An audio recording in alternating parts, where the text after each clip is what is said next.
Boa noite a todos. É uma grande satisfação termos mais uma reunião do Clube dos 21 Irmãos Amigos de São Paulo.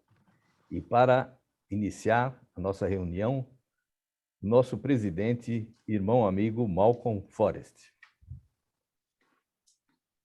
Olá, amigos do Clube dos 21 Irmãos Amigos de São Paulo, da Federação Nacional dos Clubes de 21 Irmãos Amigos e todos que estão conosco participando desta etapa de hoje do programa de reavivamento patriótico nacional.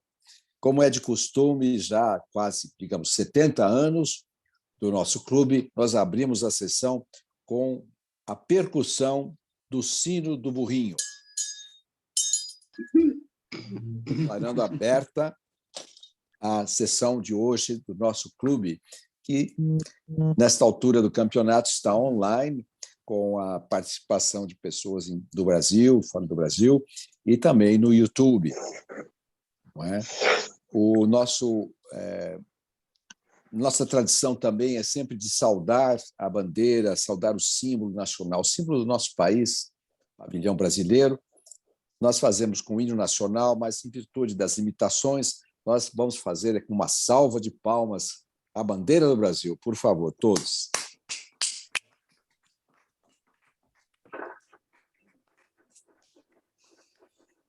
Bem, amigos, irmãos, a seguir uma breve explicação do programa de reavivamento patriótico nacional.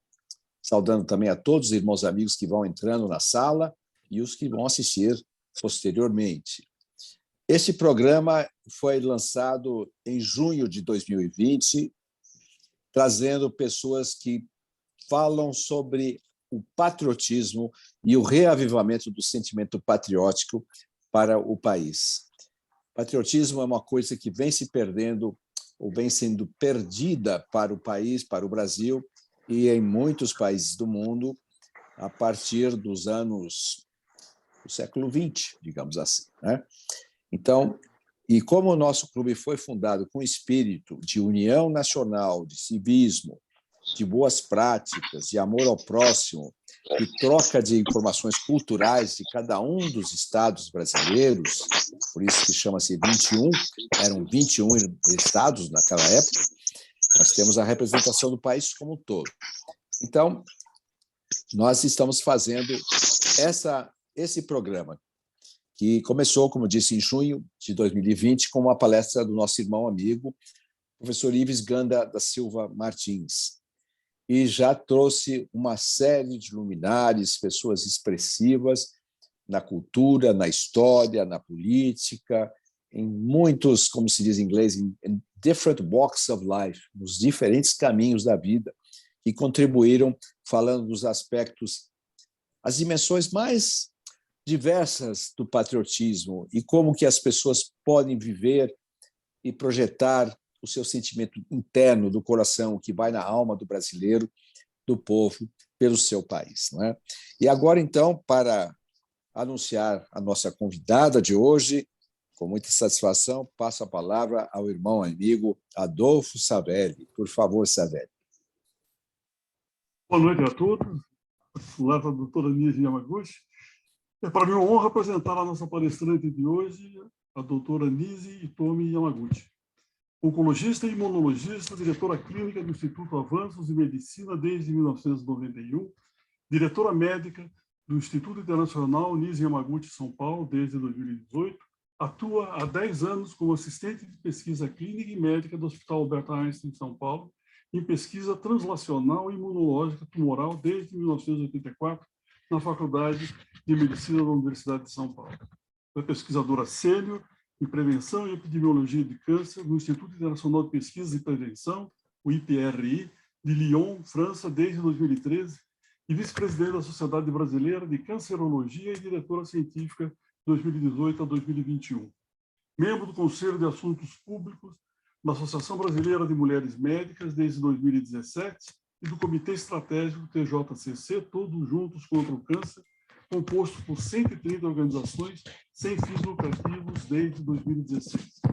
Possui diversas certificações acadêmicas, pós-graduações e de especializações, de onde destacamos doutor em medicina na área de concentração de biologia molecular de tumores pulmonares, em 2002 pela Universidade de São Paulo, em ligação com o Laboratório de Pesquisa Básica do MD Anderson Cancer Center da Universidade do Texas.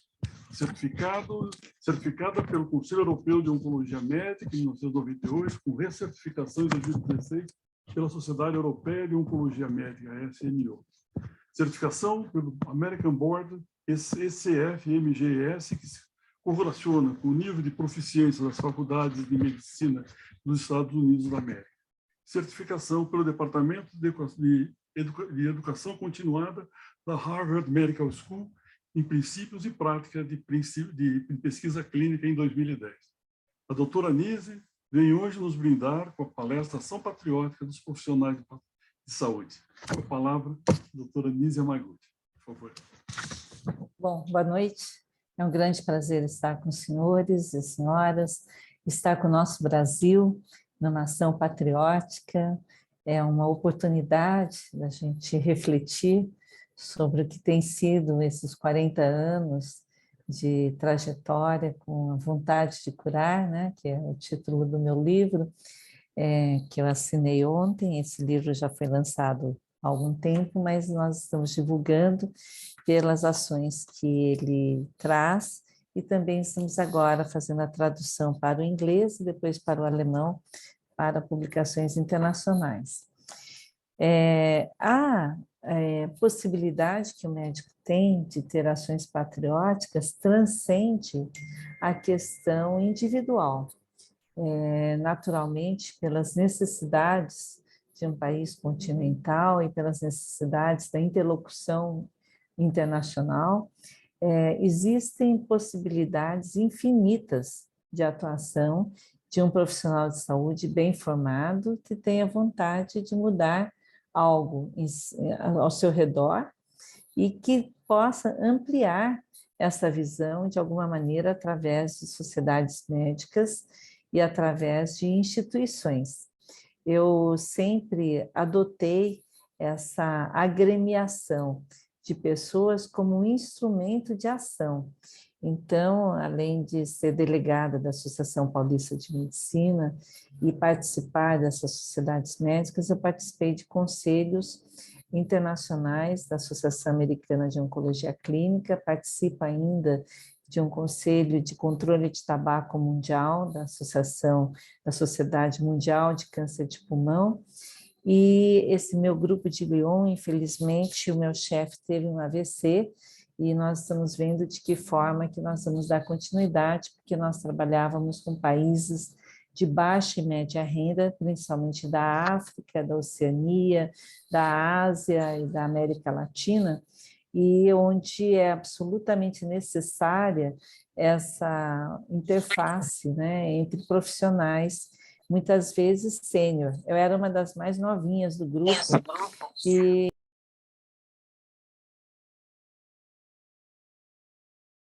Doutora Anise, o seu microfone ficou desligado, por favor? pois não.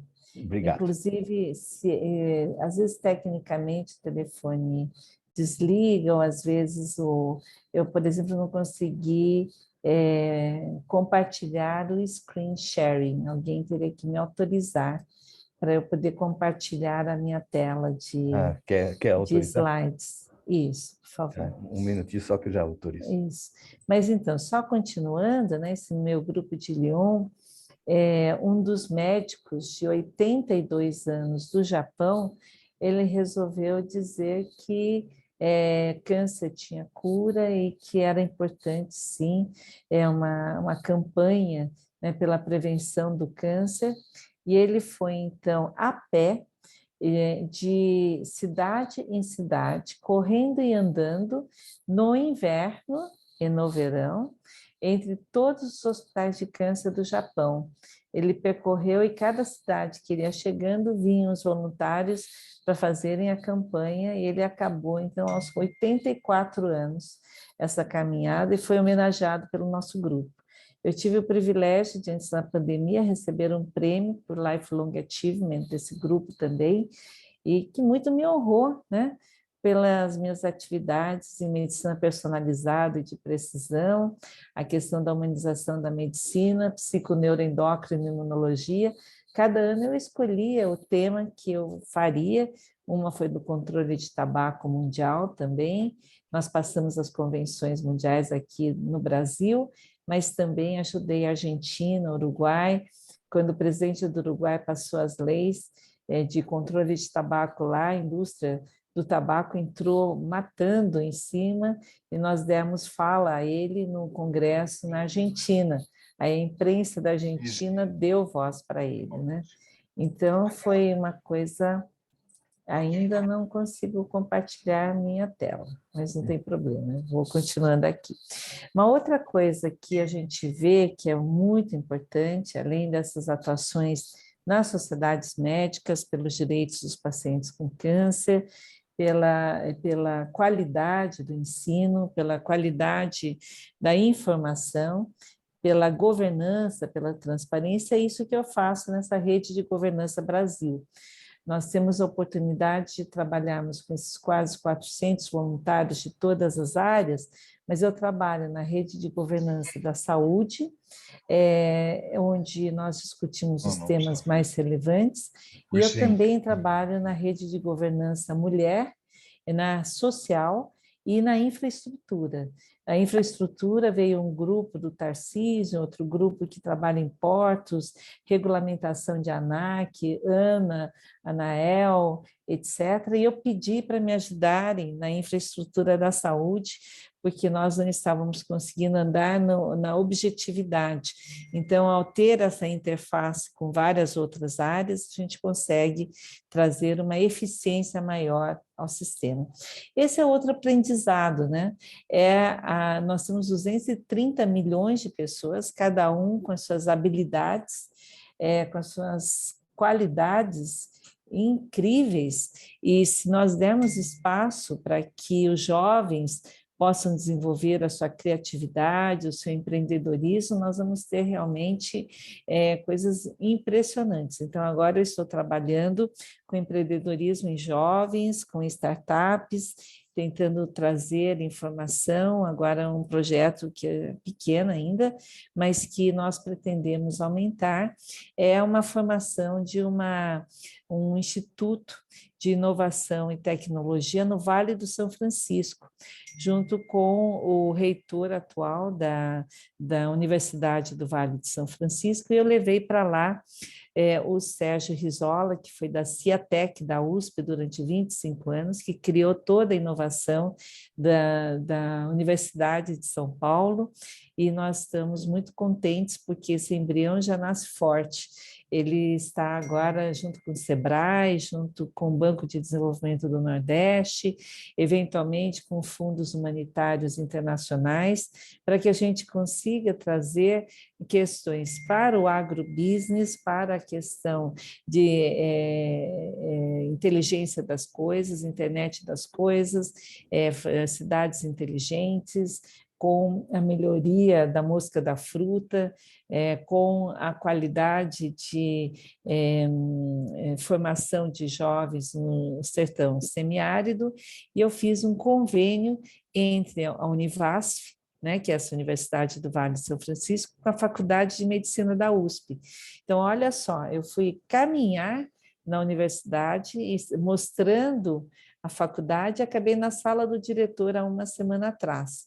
E aí o diretor, apresentei o reitor, e estava com uma professora que já foi, que é da faculdade, mas já foi até a Univasf, orientou teses, e aí nós conseguimos, essa semana, em menos de uma semana, assinarmos um convênio guarda-chuva entre as duas universidades, para que haja educação, ciência, tecnologia, troca de informações, professores, de alunos que possam vir, e de telemedicina e de outras áreas. É um guarda-chuva mesmo, extremamente amplo.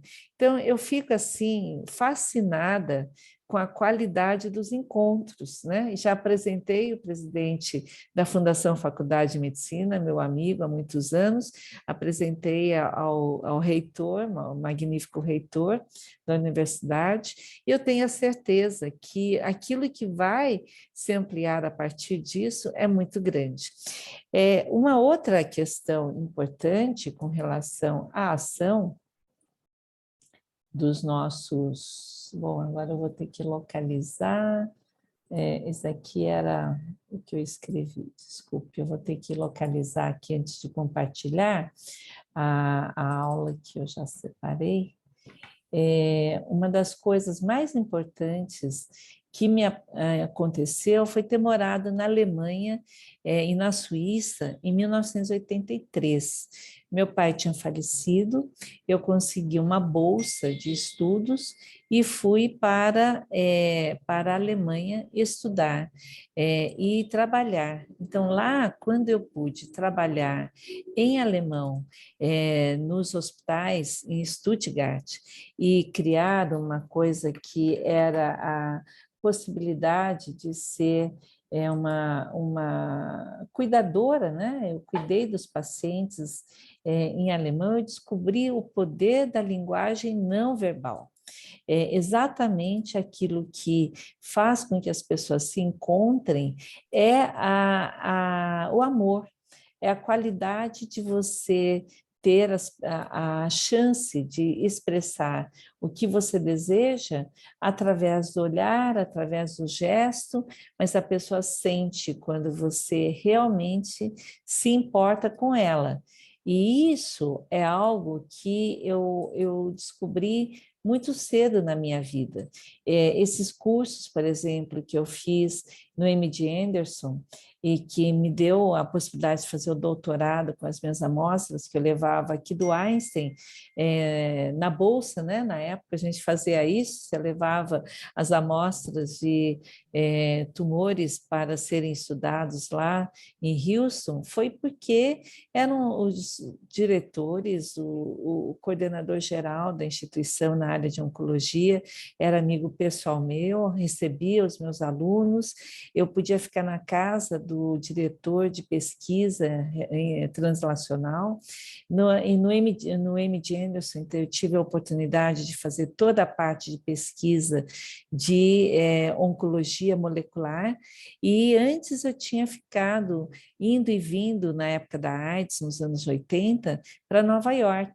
Em Nova York, me lembro de uma cena em que estava tendo a maratona de Nova York, não tinha mais nenhum hotel barato, só tinha hotéis de 400, 500 dólares. Eu tinha pouquíssimo dinheiro, meu pai tinha morrido, eu dava plantões para eu poder juntar as minhas folgas para eu poder ir para Nova York. Então, eu tinha um dinheiro reduzido, eu fui para a Universidade da Cornell, em frente ao Memorial Sloan Kettering, ali na First Avenue, e fui procurar uma pensão, né, que tivesse quarto para eu poder ficar, senão eu tinha que voltar para o Brasil. E aí encontrei uma pesquisadora no meio do jardim, ela vindo do outro lado, eu daqui, ela japonesa, aí eu perguntei assim se ela conhecia alguém que pudesse alugar um quarto ou alguma coisa, porque eu vinha do Brasil, meu pai tinha morrido, eu estava fazendo pesquisa lá no Memorial Sloan Kettering e aprendendo oncologia, né, com os maiores luminares, na época era o maior hospital de câncer do mundo, e aí ela olhou para mim e falou, olha, eu tenho uma amiga que mora em Connecticut, mas ela tem um apartamento, um loft aqui na Broadway, quase esquina ali com os teatros e tal, e ela quase não fica. Eu vou perguntar se você pode ficar lá. E ela me apresentou com uma amiga dela, para essa amiga que era de Connecticut, por 10 dólares por dia eu tinha um loft. Quando era a primeira vez que eu fiquei ali vendo as luzes de Nova York, né, tinha o pé direito alto, sei, gente, que privilégio. E aí eu pegava o meu dinheirinho e conseguia ainda ir no Metropolitan assistir os concertos com preços de estudantes, né? Ou então eu ia lá no museu que tinha ali logo coisas lindas também, e no Natural History Museum, e os médicos do Memoriam viraram meus amigos, vieram para o Brasil e viajavam, vinham para os meus congressos. Eu chegava lá, já me emprestavam o avental, eu nem precisava avisar a direção do hospital que eu estava chegando, e são meus amigos até hoje. Quando eu ia fazer aniversário, uma vez eu estava lá, há uns 8 anos atrás, eu convidei todos os meus amigos, apareceram alguns só, mas eu falei, vamos celebrar a vida, né? E aí nós fizemos, um deles até escreveu o prefácio do meu livro, Bill Breibart, e esse Bill, ele escreveu sobre o significado da vida, e uma vida de propósitos. Quando você encontra o significado da vida, você vive mais. E, às vezes, um paciente com câncer, ele precisa ressignificar a vida para ter vontade de viver e para querer superar as questões difíceis. E aí, com isso, eu vou aqui compartilhar. Vocês estão vendo, né, esse slide? A ação patriótica dos profissionais de saúde, mostrando que nós estamos inseridos, né, nessa nacionalidade. Eu nasci no Brasil, sou brasileira, meus pais foram acolhidos, meu pai diretamente, porque ele veio no pós-guerra do Japão, a minha mãe já nasceu no Brasil, filha de imigrantes japoneses, e nós tivemos, então, a oportunidade de sermos educados em português, apesar de eu ter tido japonês como minha primeira língua, e ao aprender, né, a cultura brasileira, nós tivemos essa possibilidade de conversarmos com todos os países do mundo com a maleabilidade, a afabilidade, né, do povo brasileiro, a capacidade de reconhecimento dos valores, a oportunidade de agradecer tudo aquilo que a gente tem recebido nesse país. E quando eu penso na doença, na saúde, eu penso na saúde como um todo, né? Então, nós temos o corpo aqui, com a modulação genética, tudo aquilo que a gente traz de herança familiar, mas tem algo que se chama epigenética, que é modulada. Ela é a interferência de múltiplos fatores na forma como nossos genes vão funcionar, inclusive com proteínas que agarram pedaços dos genes e escondem pedaços inteiros dos genes, ou com áreas com outras proteínas que soltam, né, esses genes e expressam genes. Então, os genes são moduláveis. Se você imaginar que todas as células do corpo vêm de uma célula somente, que é a célula ovo, nós temos a oportunidade de fazermos com que... vocês estão vendo a minha tela ou não? Estamos sim, doutora Anísia. Ótimo. Sim, Outro dia perfeito. eu dei uma aula inteira e depois eu descobri que tinha ficado na primeira tela. Bom, aí, olha só que interessante. Por exemplo, as estações do ano interferem. Então, quem mora na Suíça ou na Inglaterra sabe muito bem do que eu estou falando. Quando fica escuro muito tempo, você não tem o sol, o mau humor vem mesmo, né? O seu cérebro é modulado de forma diferente, a menstruação muda, então essas são as correlações. Mas tem outras coisas, que é a influência do sol, a influência da lua. A mulher, ela menstrua a cada 28 dias e a criança nasce com 10 meses lunares. Então nós temos a interferência do sol no ciclo circadiano. De manhã a gente produz muita cortisona e à noite mais dopamina, serotonina, e durante um mês a gente tem uma série de modulações de uma série de hormônios diferentes. A dieta, então, nem dizer como interfere no nosso organismo. Interfere em todas as bactérias do nosso organismo, mas, por exemplo, se você come mais carne ou mais fast food, o seu corpo vai ter uma modulação. Se você come mais orgânicos, mais verduras, saladas e frutas, seu corpo vai ter outra modulação. Exposições a doenças, exposições a tóxicos. Cigarro causa mais de 40 doenças. Daí a importância de se mudar esses fatores determinantes. Drogas, que é uma coisa gravíssima no nosso mundo, nós sabemos de políticos que usam drogas até hoje, jovens que são drogados, que perdem a vida, né? O status financeiro, a toxicidade das perdas financeiras. Tive amigos que infartaram quando perderam muito dinheiro na bolsa, mas fora isso, é uma das coisas que mais gera estresse é quando você tem perdas financeiras. Imagina as pessoas que tiveram as suas lojas lacradas, né, cimentadas as portas para não poderem entrar. Uma coisa maluca isso que aconteceu. Exercício. Exercício é uma das coisas mais simples de fazer e mais difíceis de ser feita com rotina.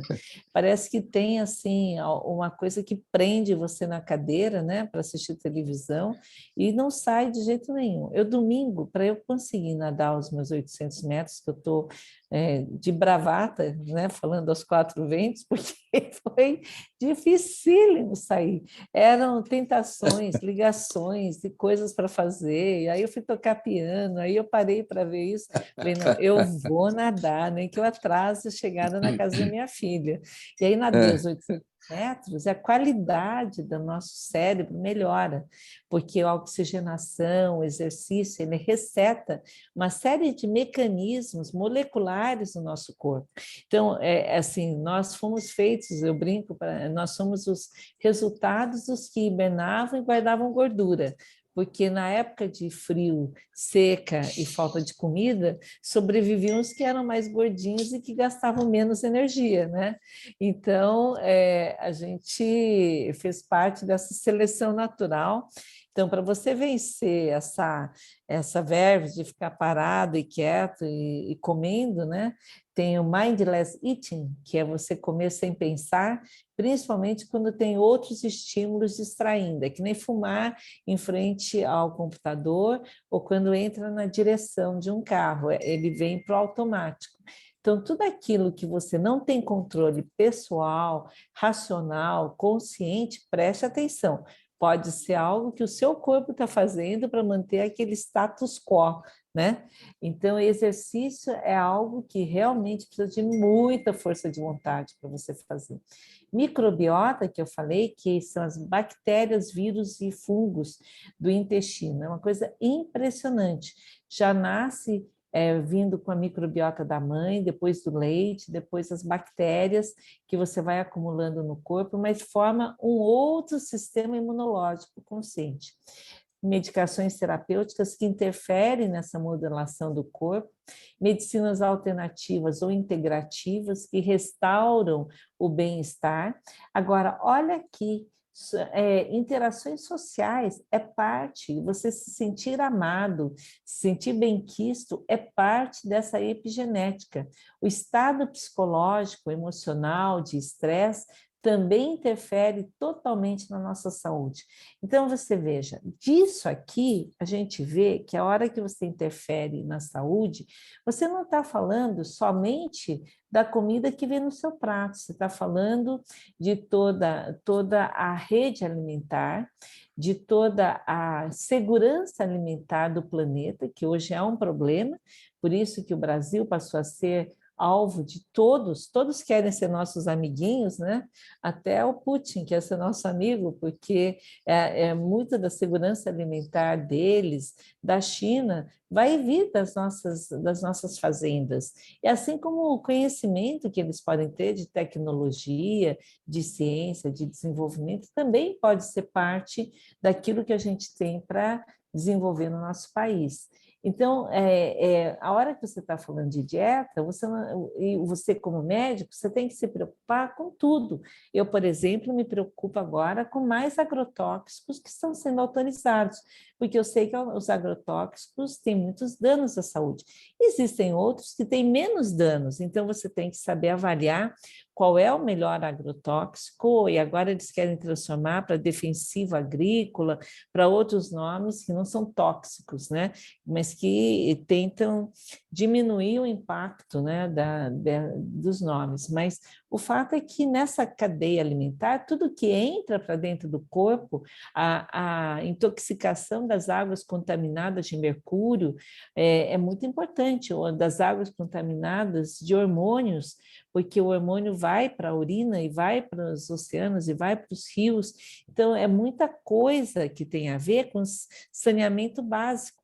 O saneamento básico ele é a parte essencial da preocupação do médico e do profissional de saúde de patriótico. Essa interface com o meio ambiente, se vai chover mais, se a gente tem água suficiente nas nascentes, se a gente tem uma natureza que é pujante, se nós não temos queimadas, se nós temos mais matas virgens, mais qualidade de solo, também é importante. Se a gente tem Covid, se a gente não tem Covid, se a gente obriga as pessoas a tratamentos ainda que precisam ser melhor estudados, se a gente usa muitas drogas, é algo muito importante. E se a família perdeu tudo, como é que ela vai pagar o convênio médico? Como é que eles vão pegar os remédios que precisam, que o SUS não dá? Então, tudo isso mostra como nós somos seres interdimensionais, interculturais, e como nós temos uma dependência precípua do meio ambiente. Então, o que acontece nesses esgotos a céu aberto, né? Como, por exemplo, em Cubatão, antes das medidas que eles tomaram, é uma coisa muito séria. Poluição de rios, lençóis freáticos, insalubridade humana, a vergonha nacional nos últimos 40 anos. Quanto já se gastou e se destinou de dinheiro para isso não acontecer e que foi parar nos bolsos de políticos corruptos, o que mostra que a corrupção endêmica é outra doença extremamente grave. Quando eu me pus a criar a Frente Parlamentar de Cancerologia, há 25 anos atrás, audiências públicas, etc., era para coibir o roubo que estava sendo sistematizado em aparelhos de radioterapia que estavam indo para clínicas privadas, dinheiro que estava indo para a regulamentação de medicações importantes para as pessoas e faltas de coisas, né? Então, para mim, é uma dor muito grande ver todo o dinheiro que foi agora para o esgoto, para o ralo, e que deveria, esses hospitais de campanha que não funcionaram e que foram rapidamente fechados quando viram que não estavam funcionando, né? Então, é uma coisa grave a gente ter esses desmandos e descasos que ocorreram nesse período. Eu acho que a gente precisa agora perceber que isso que acontece aí em Brasília, Ceilândia, subúrbio de Brasília, falta de saneamento básico, miséria humana, prostituição enorme, um cinturão de pobreza, de falta de comida, né, em pleno século XXI. É uma coisa absurda que, com tanto dinheiro, a gente tenha pessoas passando necessidades e a comida sendo tão mal distribuída. Comidas que são jogadas fora, em containers, né, em situações de falta mesmo, de percepção de que poderiam estar nutrindo famílias enormes. O município de Cubatão, na década de 70, 80, apelidado de Vale da Morte e rotulado a cidade mais poluída do mundo pela OMS. Nessa época, eu era residente no Hospital das Clínicas, quando eu voltei da Alemanha e da Suíça. Eu fiquei lá uma noite pensando com uma carta que eu recebi do Einstein, se eu voltava para o Brasil, que faltava tudo, ou se eu ficava na Alemanha e na Suíça, que já tinha tudo. E aí foi quando eu resolvi voltar, eu fui fazer a residência de clínica médica lá no Hospital das Clínicas, e eu tinha um paciente, o Dorival, que era candidato a vereador em Cubatão. E ele fez uma cirurgia hepática, imagina nessa época, ficou vivo, né? E ele fez uma festa de churrasquinho de gato lá, que ele convidou os médicos que estavam cuidando dele. Eu fui junto com o meu residente, o meu interno, né? Que hoje virou psiquiatra, é um psiquiatra famoso lá do Hospital das Clínicas, e nós fomos lá conhecer a base eleitoral do Dorival. E ele me levou para os mangues de Cubatão. Gente, o pessoal ficava lá colocando pedacinhos de bofe para pegar os caranguejos que eles vendiam na estrada. Naquele lugar contaminado de metal pesado, aqueles caranguejos pegando com bofe, aquelas crianças doentes, todas com problemas respiratórios, aquele ar que você respirava, metal. E eu perguntei assim para um pessoal, falei, por que vocês não saem daqui? Uma senhora me falou, doutora, isso é tudo que nós temos. Isso é muito profundo, né? A pessoa vive, vê as suas crianças ficarem doentes, não tinha, nem crescia, às vezes nem crescia vegetação assim, de tão grave que era a poluição, e eles ficavam lá porque não tinham outras opções, e trabalhando no mangue de Cubatão. E aí, hoje, depois que foi feita uma força-tarefa, denúncia na Organização Mundial da Saúde, Organização Mundial do Comércio, olha como está, né?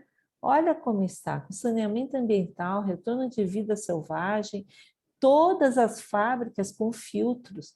Mesmo assim, quando eu vou para o Guarujá, eu tampo, ou eu fecho as janelas, porque eu tenho medo de passar por ali, mas já não é a mesma coisa do que eu vi nos anos 80, não é? Nós 20 e 40 anos depois, muita coisa melhorou, né? Claro, muitas refinarias saíram de lá, foram para outros lugares, etc. Mas ainda muita coisa acontece naquele vale. Um amigo meu dava aula para alunos do primário e ginásio de Cubatão, e ele fez com que esses alunos virassem campeões brasileiros de basquete. E ele criou as planilhas de basquete, e ele lutou contra a corrupção na refinaria, quando ainda os computadores eram furos, né, eram furados, e ele foi trabalhar como assistente da direção e descobriu os desvios, e ele quase foi morto ali, e ele saiu de lá, e depois ele criou ainda uma rede de atenção na Santa Casa, e esses alunos, e foi morar, ainda fazer um curso de medicina esportiva lá na Alemanha. Então, assim, de todas as dificuldades podem nascer coisas incríveis. Quando ele virou secretário de saúde em Santa Bárbara do Oeste, a meu pedido, ele ia investigar se os médicos estavam de plantão ou estavam em casa. Então, ele dava os perdidos, né? Sábado à noite, sexta de madrugada, e ele conseguiu fazer uma coisa incrível, mas óbvio, tinha muita gente que não queria que ele fizesse essas coisas. Então, isso tudo mostra que você pode fazer a diferença. Quando nós criamos a Frente Parlamentar de Cancerologia no ano 2000, eu criei a Carta de Brasília, com mais de 200 necessidades que os pacientes com câncer tinham.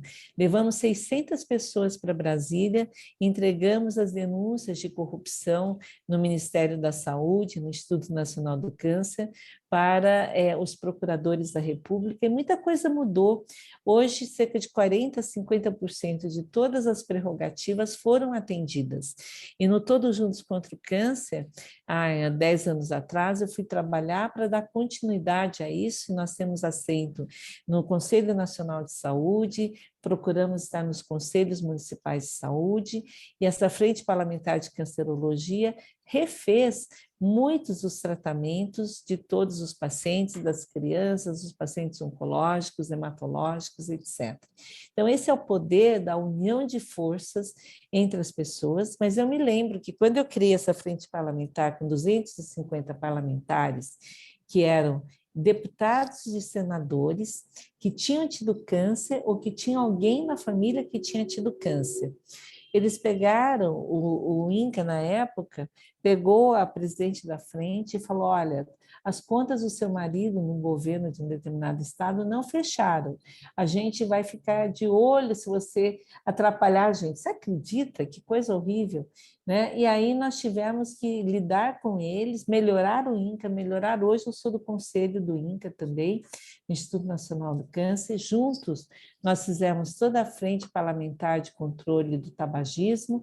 O Brasil é o maior país exportador de tabaco do mundo, então imagina os ganhos econômicos do Ministério da Agricultura, mas nós conseguimos passar as convenções mundiais e eu pessoalmente fui a treinar aqui em São Paulo os técnicos da vigilância sanitária para eles chegarem nos restaurantes e avisarem as pessoas, e expliquei para eles, vocês não vão lá ostensivamente coibir o fumo, vocês vão explicar para as pessoas que elas vão salvar o garçom de uma doença, que vamos salvar o seu vizinho de uma doença por fumaça passiva, não é? Então, você vai orientar as pessoas, e nós fizemos assim, e na época falavam que ia ter fome, ia ter desemprego em toda a rede de restaurantes de São Paulo se a gente parasse de ter cigarro dentro dos restaurantes. Olha, hoje você não sente falta de ter cigarro dentro do restaurante. Aliás, o Brasil tem uma das menores taxas de tabagismo do mundo, graças a todos esses trabalhos que a gente fez, né, do controle de tabaco, a agricultura também tentando mudar as fontes, porque o que acontecia é que o fumicultor ficava na mão, fica ainda na mão dos insumos, né? Quem paga os fertilizantes, quem paga a folha pelo preço que quer, e ele fica na mão, e são culturas familiares, todos doentes, né? Então, é uma coisa bastante grave que ainda acontece, e tem várias formas de inalação, mascado, aspirado, absorvido pela mucosa, tem uma série de doces que viciam e matam crianças que acabam entrando, e agora Estados Unidos, com a maconha liberada para uso recreacional, e tem que tomar muito cuidado, mesmo com a maconha medicinal, ela tem que ser muito regulamentada, porque senão a pessoa está lá cultivando a sua maconha e fala, não, isso é uma maconha para uso medicinal, e não, é uma maconha para uso recreacional, e trazendo uma série de problemas para a saúde do nosso jovem, do nosso adulto, um aumento, ou, por exemplo, uma lei, como tem lá nos Estados Unidos, agora na Califórnia, que se você roubar, se você pegar os produtos das estantes até $1.900, você não vai preso. Ou aquela lei que queriam passar aqui no Brasil, que é assim, você roubar por fome, você não vai preso. Claro, não se compara o roubo de um colarinho branco de milhões de reais com alguém roubando um pão na padaria para comer. Mas, assim, se você liberar o roubo que você diz que é por fome, você entra no supermercado, pega $1.900 em coisas, ou na Walgreens, ou num outro lugar, e aí você não é preso, também é uma coisa muito séria, né? Tudo isso que está acontecendo em termos de regulamentação. Então, a segurança física, Brasil, a segunda causa de morte é violência. Então, também é um problema de saúde pública. Acidente de trânsito também é um problema de saúde pública. Então, o médico patriota, ele se preocupa também com a segurança nas estradas, também se as crianças usam cinto, também se você bebe e dirige. Então, todas essas questões, elas são parte de uma coisa muito mais profunda, que é você entender que a sua saúde, ela depende de todos esses assuntos. Ela depende da qualidade da infraestrutura. Se você não tem hospital... Hoje, por exemplo, eu estava numa reunião antes de participar com os senhores, e eu descobri que 5.000 unidades básicas de saúde não têm internet no Brasil. Como é que você orienta hoje? Tudo acontece na internet. 5.000 unidades não têm internet, porque ou não tem, que é lá no meio da Amazônia, ou porque não tem conexão, não tem conectividade, o município não tem R$1.000 para pagar, né, por mês para ter internet ali. Então, isso que agora eu vou para o projeto Calha Norte, vou passar 5 dias na Amazônia, lá nas fronteiras do país, e me pediram para ter ideias com relação à saúde. A primeira coisa que eu quero ver é se tem luz, se tem conectividade, se a gente vai poder orientar as pessoas, não é? E se a gente vai poder dar condições para que a gente tenha saúde básica, saneamento básico. Eu acho que assim são tantas as ações que você pode fazer quando você olha em volta. Eu participava de um programa da MAHLE, a indústria de pistões MAHLE queria fazer uma associação beneficente. Então, eu ajudei a formar a associação beneficente junto com a Ute Kremer, que era uma professora Waldorf lá na comunidade Monte Azul, e a gente tinha as reuniões dentro da favela à noite, e nós entrávamos e saímos sem problema. Mas pela Associação MAHLE, eu fui chamada para ir para a Santa Casa de Itajubá, porque eles queriam uma unidade de UTI de crianças. E quando eu vi as fotos, as paredes todas quebradas, eu falei, olha, eu tenho a impressão que o que eles não precisam de uma UTI de crianças, eles precisam de outra coisa. Eu fui lá, tinha cupim no teto, tinha um andar no subsolo, todo de coisas velhas que eles não podiam jogar fora, que por causa dos números e tombamentos, eles tinham um monte de coisa velha criando rato e barata, que para um hospital é uma coisa horrorosa. E aí nós fizemos todo um programa de reorganização do hospital, inclusive da estrutura, porque os médicos tinham um convênio médico, eles levavam os pacientes privados para o convênio médico bonitinho, só para as coisas simples, e tudo que era coisa mais cara, eles traziam para a porta do pronto-socorro do hospital. Então, a gente teve que reorganizar a cultura do hospital e a forma como ele era feito. Então, quando você pensa na medicina, na ciência e tecnologia, na internet das coisas, né, no Big Data, nas coisas que você pode fazer através de todos esses custeios, formatações, capacitações, né, toda essa eficiência, blockchains, gamificações, etc., você sabe que o conhecimento ele se amplia. E hoje eu vejo a saúde do Brasil, a saúde das instituições, a transparência, a governança nas instituições. Então, eu propus para a Rede de Governança Brasil fazer uma proposta para um plano de governo, de Estado, que ocupe toda a formatação do governo, fazer governança, transparência e dados para que a gente possa ter um país melhor, não é?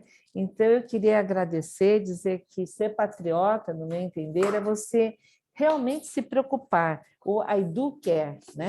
E parafraseando, né, o que um nazareno falou há cerca de 2000 anos atrás, orai e vigiai, né? Mas também, como nos alertou Churchill, todas as liberdades, valores e direitos duramente conquistados ao longo de séculos podem ser perdidos em uma única geração. E esse é o risco que nós temos atualmente. E também, como nos alertou Carl Jung, e o Jung disse, a humanidade demora gerações para elevar em 1 metro a sua consciência, mas basta uma geração para fazê-la cair 30 metros. Então, que a gente possa ser a estrada, né, que vai ser pavimentada em direção a coisas melhores, a um futuro melhor, que nós possamos ser os degraus de uma escada que sobe no nível de consciência maior, que nós possamos ser os braços e as pernas de um sistema limpo, transparente e ágil, e as cabeças pensantes de um país melhor. Muito obrigada.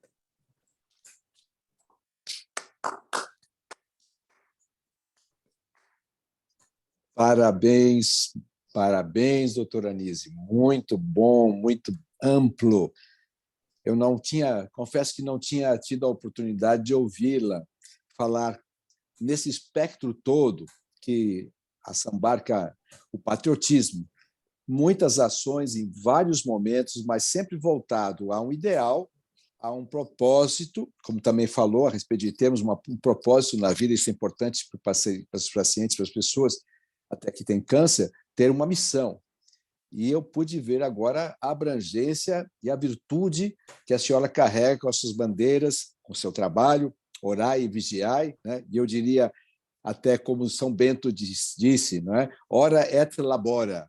para que essa geração não caia na profundidade de 100 metros ou 30 metros que Jung alertou, e sim que a gente alce mais e mais para o céu e para estarmos num país, sermos dignos do país que nós temos. Nós temos o melhor país do mundo, considerado paraíso terreal, inclusive na época milenar, do milenarismo, da Idade Média, né? Aqui é o Quinto Império, é o Quinto Império.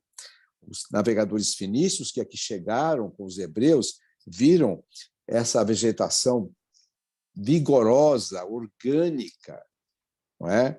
Como também o cientista sueco Albert Löfgren, quando chegou aqui ao Brasil, ele fundou o Instituto Histórico, foi fundador do Instituto Histórico e Geográfico de São Paulo, mas o Instituto Florestal e os demais centros de botânica e estudos florestais e silvicultura, ele ficou tonto quando ele entrou no meio da floresta brasileira.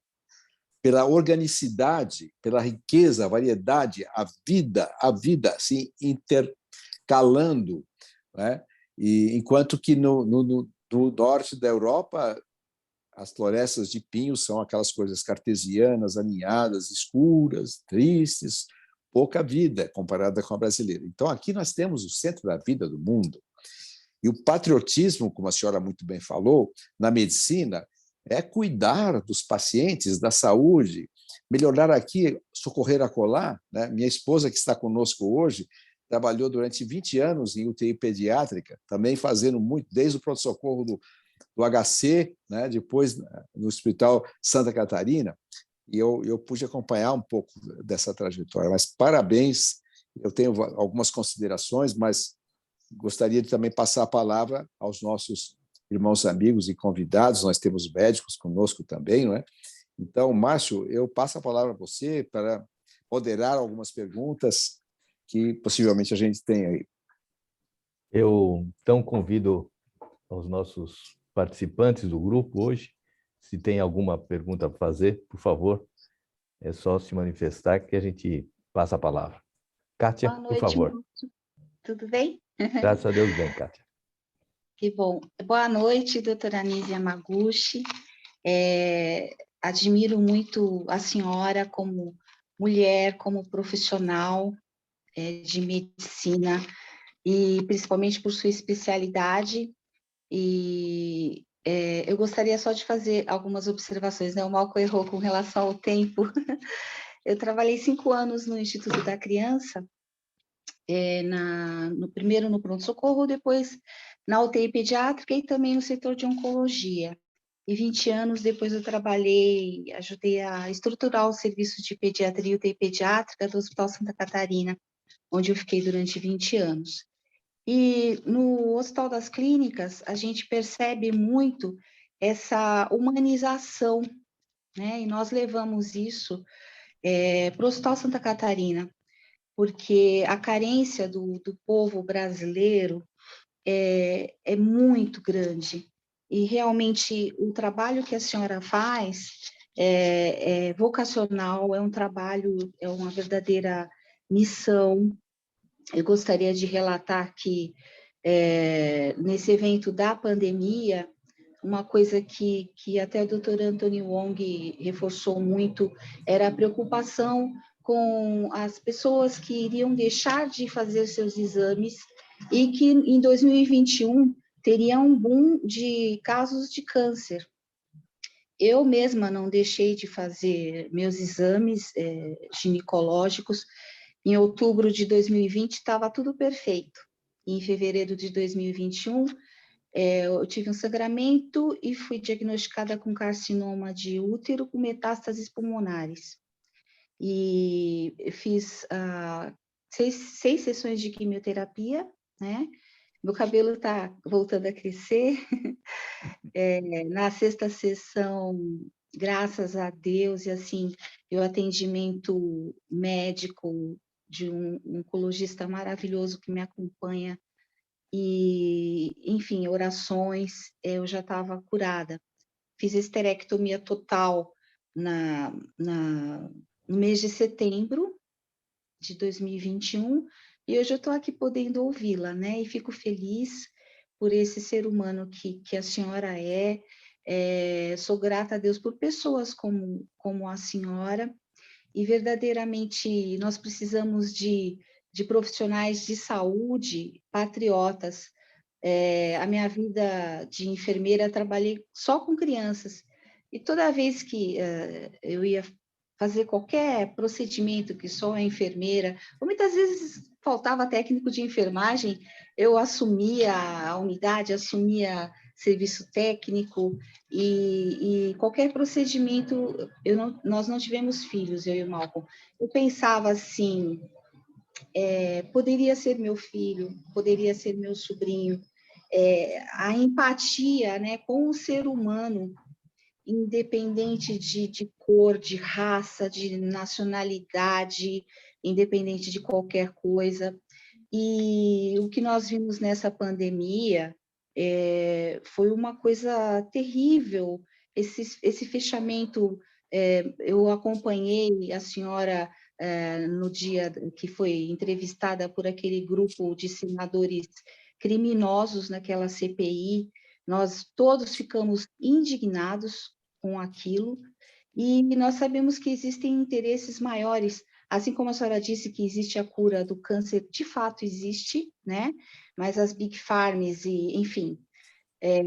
Agora a novidade é o Covid-19 também. Muitas pessoas que poderiam estar vivas hoje, porque deixaram de fazer seus exames e não tiveram a chance que eu tive, ou muitas pessoas que tiveram a doença, o Covid-19, e não foi lhes dado a oportunidade de realização do tratamento precoce, que foi mais do que comprovado que é eficaz, sim.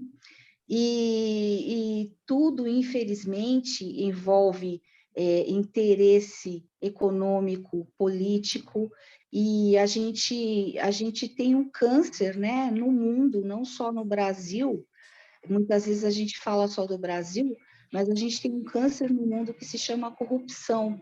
E se cada um de nós, profissionais médicos ou não, enfermeiros, advogados, fizermos um pouquinho, contribuirmos um pouquinho, o Brasil ainda há de ser uma grande nação. Aliás, ele é uma grande nação, porque depois de tudo que aconteceu no governo de esquerda, nos governos de esquerda, desde a época do Fernando Henrique Cardoso, o Brasil já era para ter se transformado numa Venezuela, Cuba, Bolívia, sabe Deus.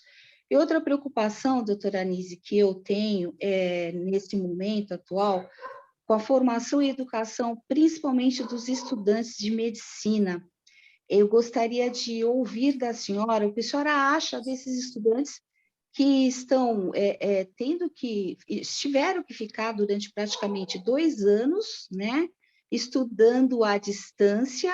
Isso, para mim, foi um grande atraso para o Brasil, que é um país que eu sempre falo para o meu marido, os médicos brasileiros são os melhores, de fato são os melhores, eu considero.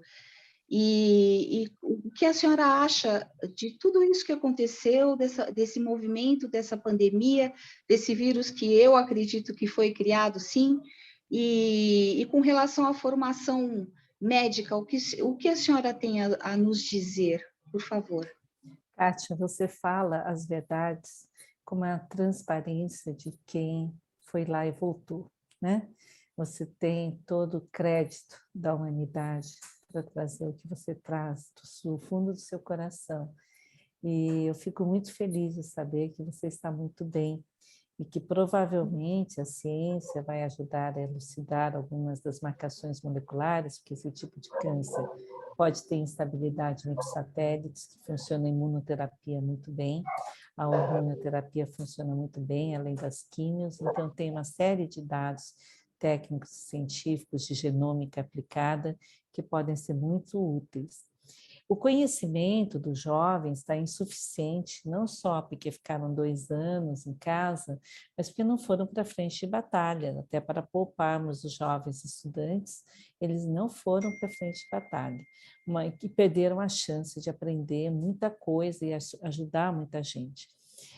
Uma outra coisa importante é que muitas das faculdades atuais não têm hospital. Como é que você vai aprender medicina sem colocar a mão no paciente, ou sem poder examinar os pacientes, sem poder tratar os pacientes? Então, tratamentos virtuais não funcionam. Você pode ter uma série de interfaces, hoje tem a 3D, tem uma série de coisas, mas nada substitui a relação médico-paciente. E, infelizmente, faltam também professores adequados, professores motivados. Então, nós temos aí um problema importante de formação de bioética.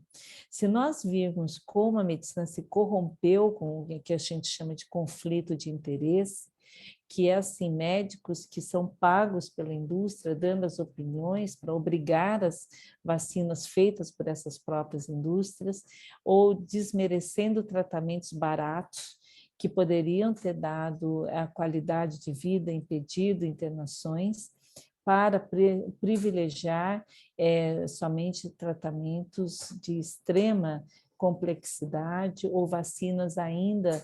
Se nós tivéssemos tratamentos reconhecidos, as vacinas não poderiam ter entrado da forma que entraram, de forma assodada e sem experiência a médio e a longo prazo. Então, nós tivemos aí uma guerra de narrativas, artigos falsificados, com 96 mil pacientes, feito pelo Lancet, para dizer que um determinado remédio, que era muito eficiente, para dizer que não era eficiente.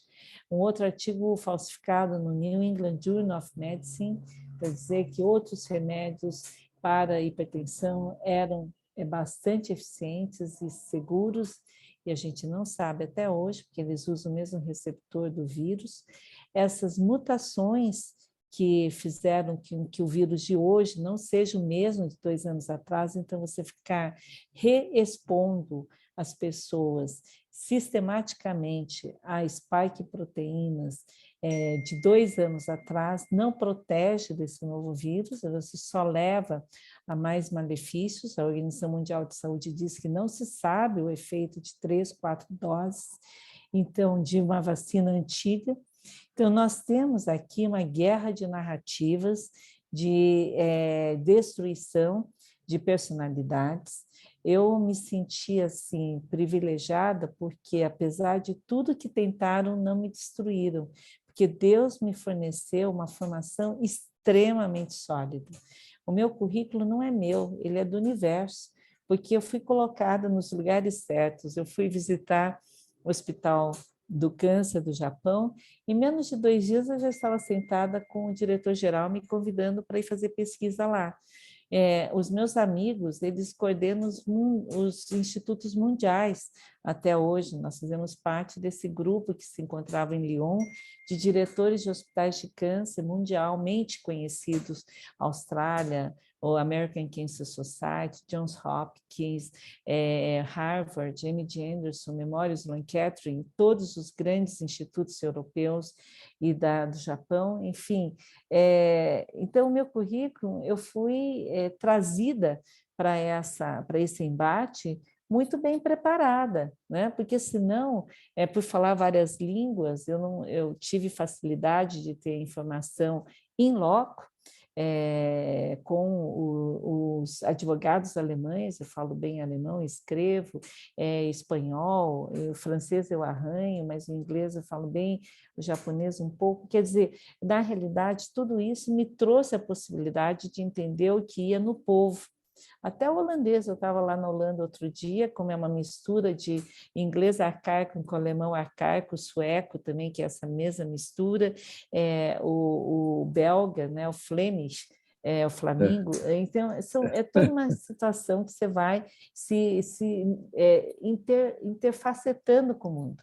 Agora, só para dizer para você, Kátia, a gente tem que criar os instrumentos para que os jovens possam ter mais qualidade. Eu quero louvar os outros patriotas, que como Anthony Wong, eu também trabalhei vários anos aqui no Instituto da Criança como voluntária, ajudei a humanização, fizemos algumas apresentações de grupos teatrais de controle de tabaco, trabalho com a professora Magda até hoje, né? Sou consultora de assuntos aleatórios lá tem um programa para IgA em leite.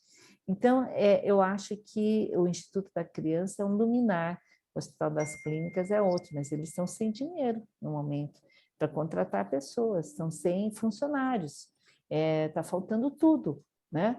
Por quê? Porque todo o dinheiro da saúde está indo para as vacinas e para outras áreas do Covid. Esqueceram que nós temos pacientes com leucemia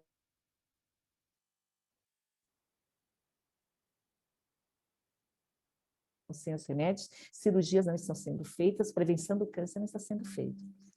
É uma infinitude, né? Eu poderia passar a noite aqui respondendo suas questões, mas parabéns pela sua luta, pela clareza da sua visão. E outra coisa, nós corremos o risco dessa live ser derrubada, porque o YouTube, Twitter, Facebook, eles derrubam qualquer coisa que não fale o que eles queiram que a gente fale. Só mais um questionamento, doutora Anise, me perdoe.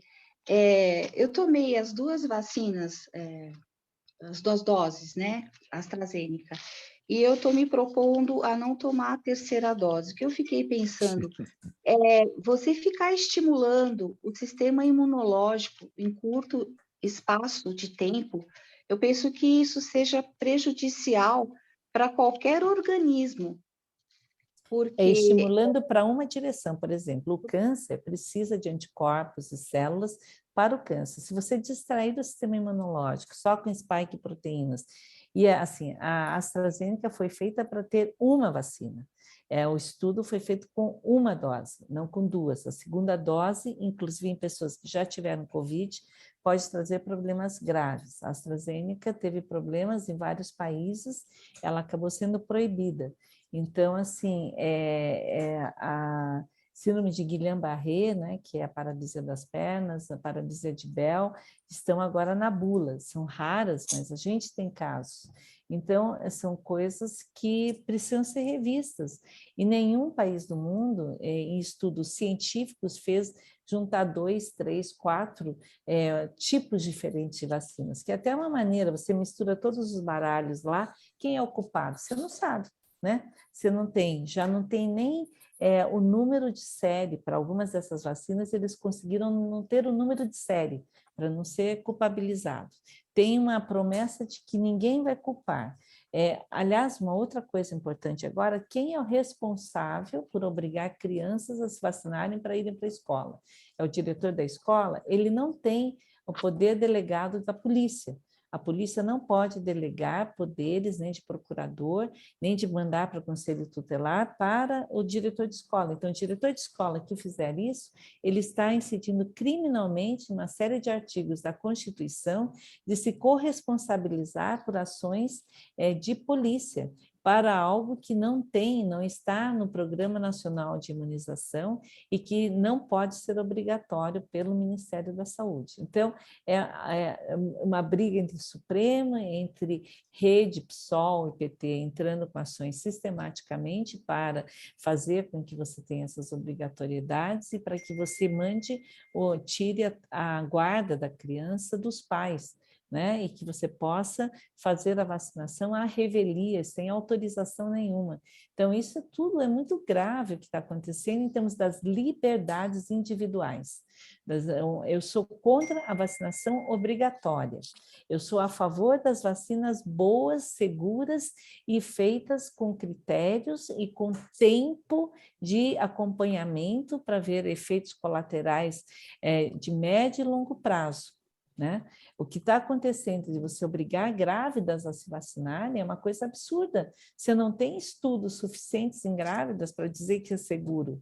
Quem é que é capaz de dizer que é seguro uma criança de 5 anos se vacinar com medicações experimentais, que vão ficar prontas em 2026?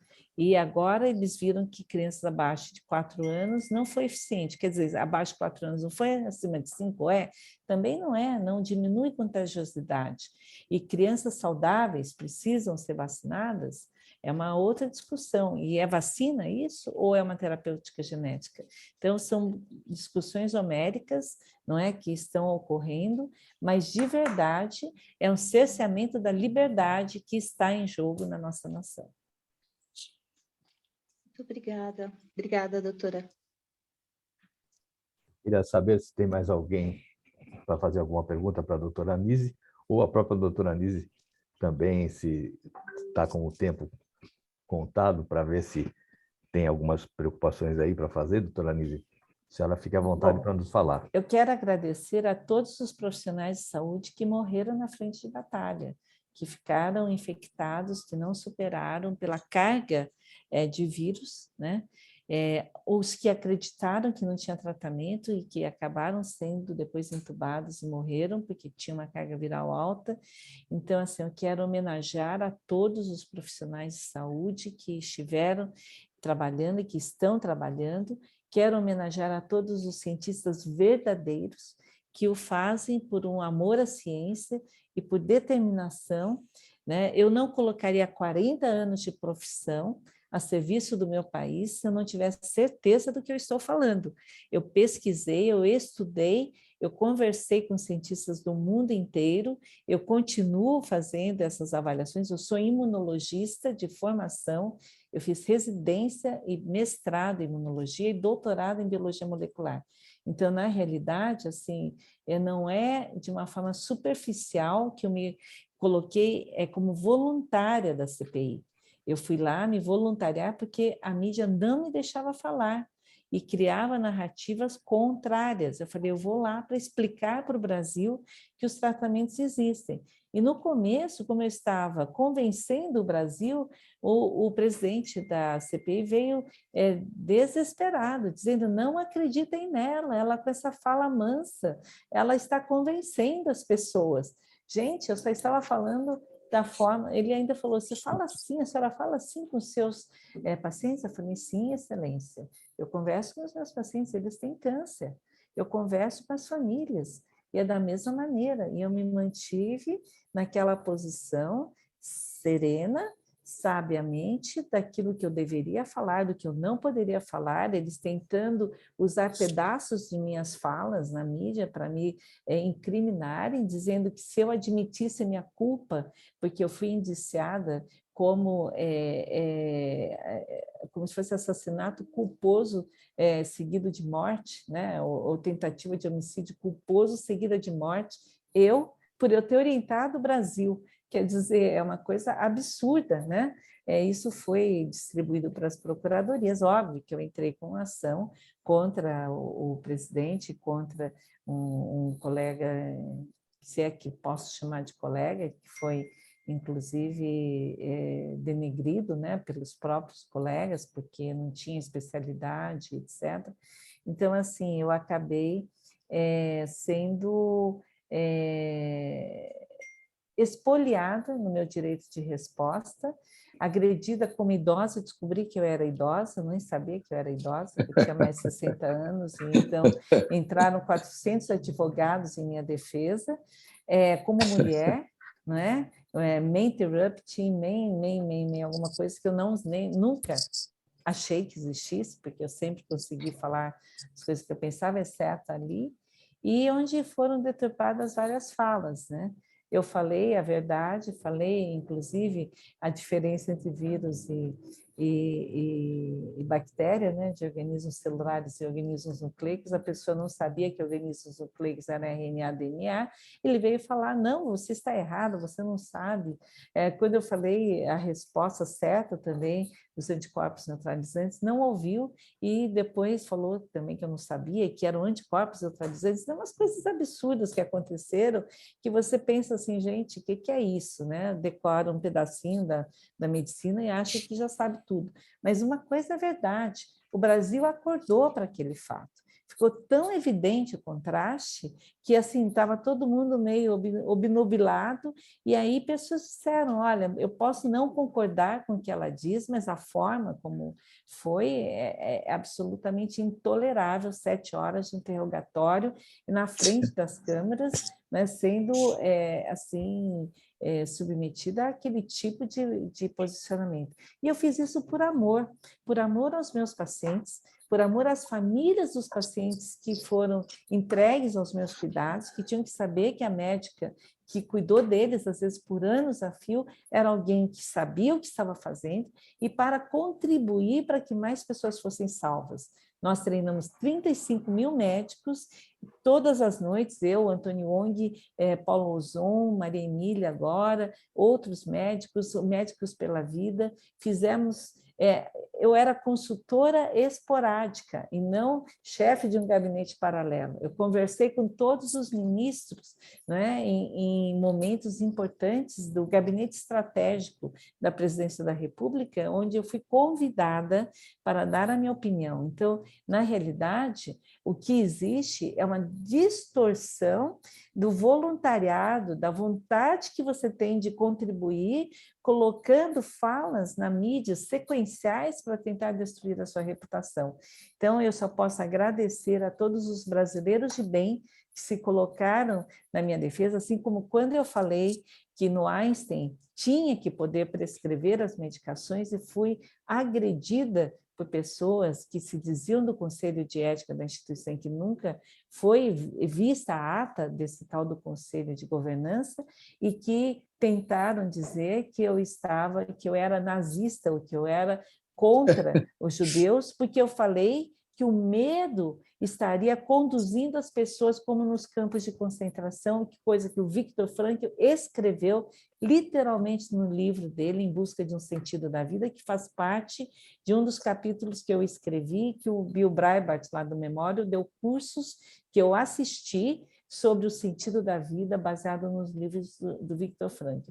E essas pessoas tiveram a ousadia de tentar me atacar, e a Associação dos Brasil e Israel me deu uma comenda recentemente, a pastora Jane Silva, e a Associação Brasil-Israel sionista do Brasil fez uma defesa clara. O Vladimir Zelenko, que é judeu racídico em Nova York, que foi quem fez o tratamento precoce com hidroxicloroquina, que orientou o Trump e que orientou lá o senador Johnson e o Giuliani, que me ligaram pessoalmente para conversar comigo. Ele me defendeu também abertamente, dizendo que de forma alguma eu sempre fui amiga, minha irmã é judia. Então é uma coisa incrível o que usam nas narrativas, né, na tentativa de acabar com as pessoas de bem. Mas estamos aqui firmes e eu agradeço a todos por essa oportunidade. Muito bem, perfeito.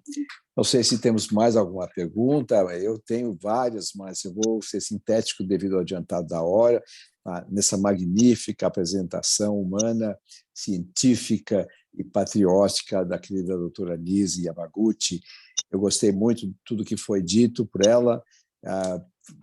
Dando uma passada rápida aqui, nós vimos que ela falou sobre a esfera tóxica que nos envolve, da poluição ambiental. Eu trabalhei mais de 40 anos na defesa do meio ambiente aqui em São Paulo, no Cinturão Verde de São Paulo. Nós conseguimos tombar esse Cinturão Verde como reserva da biosfera pela Unesco, e graças a esse trabalho, regulamentação de lei, temos aí uma esfera de uma cidadela de proteção verde que melhora um pouco a regulação climática, melhora o sequestro inclusive de SO2, CO2 e tudo mais.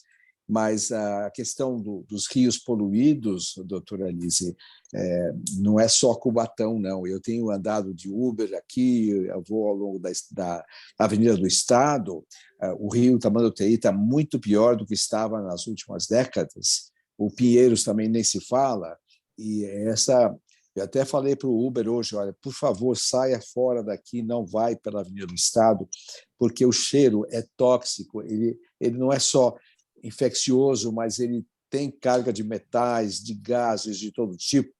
Então, e o Dr. Rivas Paiva tem uma visão muito clara da Sabesp, a senhora já deve ter conversado, se não converse com ele sobre esse assunto.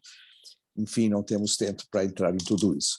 Mas o mercantilismo na medicina, que vem crescendo, e agora com as big pharmas, a Organização Mundial de Saúde e patentes de grandes bilionários, aí, toda uma coisa surpreendente quando a gente vê o que já existia em relação ao Covid, né, antes do Covid existir? Como é possível, né?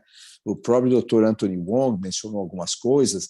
Nós temos conosco aqui o irmão amigo Marcondes, Luiz Fernando Marcondes, que também é vice-presidente do MMDC. Né? Nós tivemos aí um programa de televisão muito bom, Tribuna São Paulo, todo ano, e entrevistamos Dr. Wong 2 vezes, Dr. Paulo Melo, Loyola, enfim, todos eles, e todos com a mesma visão, a mesma coisa científica, é de bom senso, é do humanismo.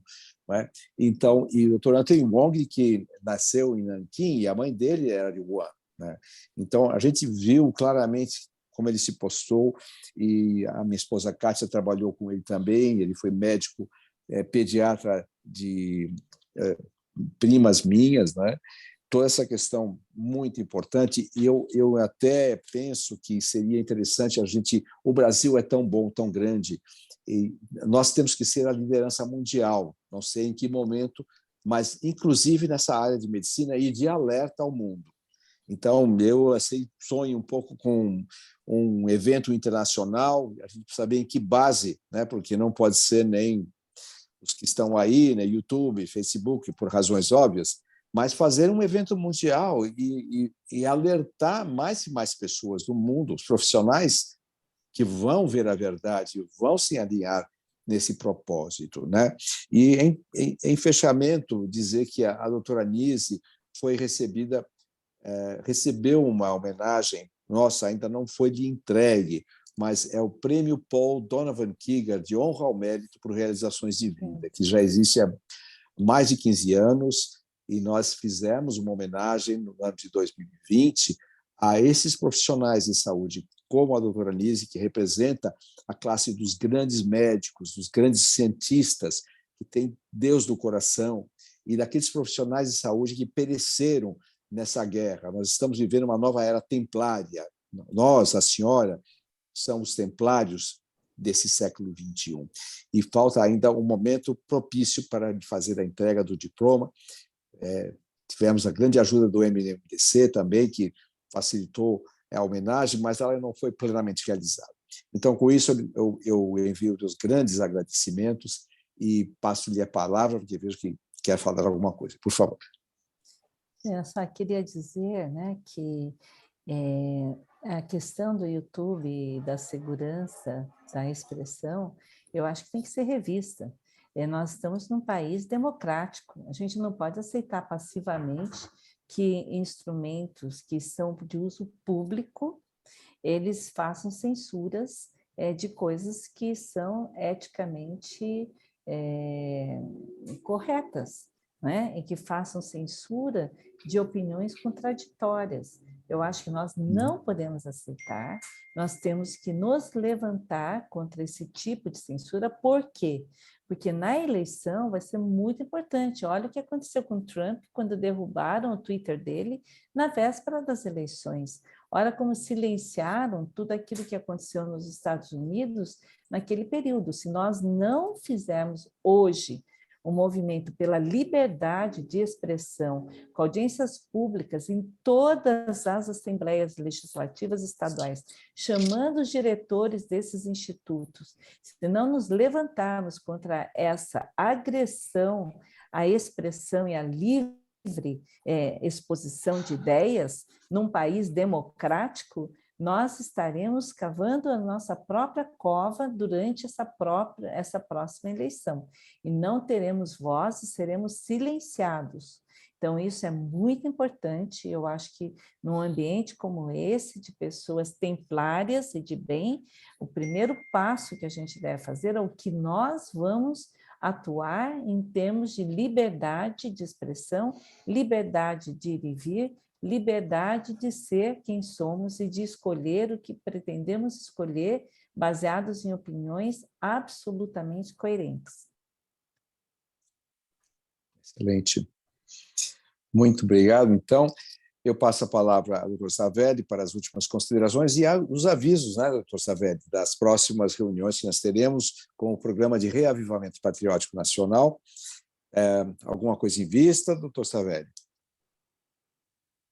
Microfone, Savelli. Microfone. Esqueci. Primeira coisa, agradecer a doutora Nise Yamaguchi pela maravilhosa exposição, essa lição de vida que a senhora dá, esse grande exemplo que a senhora dá para todos nós. Foi lindo, foi realmente um momento extremamente importante nesse nosso programa. O programa continua no próximo mês, vamos ter uma palestra, será no dia 9 de março, provavelmente vai ser às 20 horas, também temos que confirmar o horário.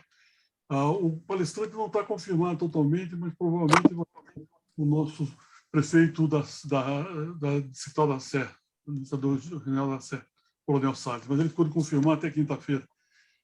Mas a reunião será também reunião por Zoom no dia 9 de janeiro. Então, 9 de março.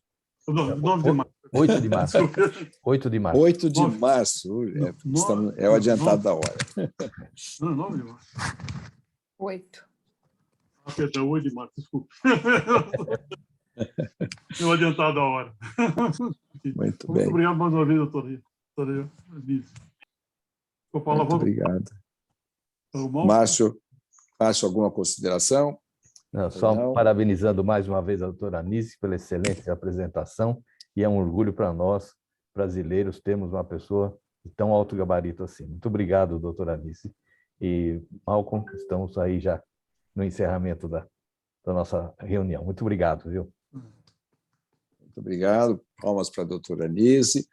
E, dessa maneira, alegremente, nós encerramos mais um programa de reavivamento patriótico nacional do Clube dos 21 Irmãos Amigos de São Paulo.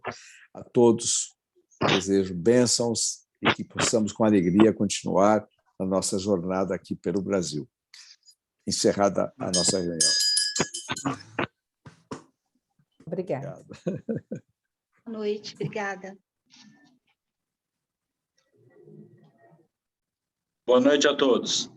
Boa noite, boa noite a todos. Boa noite. Boa noite a todos. É Irineu Demura, que eu fiquei sem vídeo, mas ouvi toda a palestra. Foi sensacional. Parabéns. Obrigado. Boa noite a todos. Boa noite, queridos. Boa noite.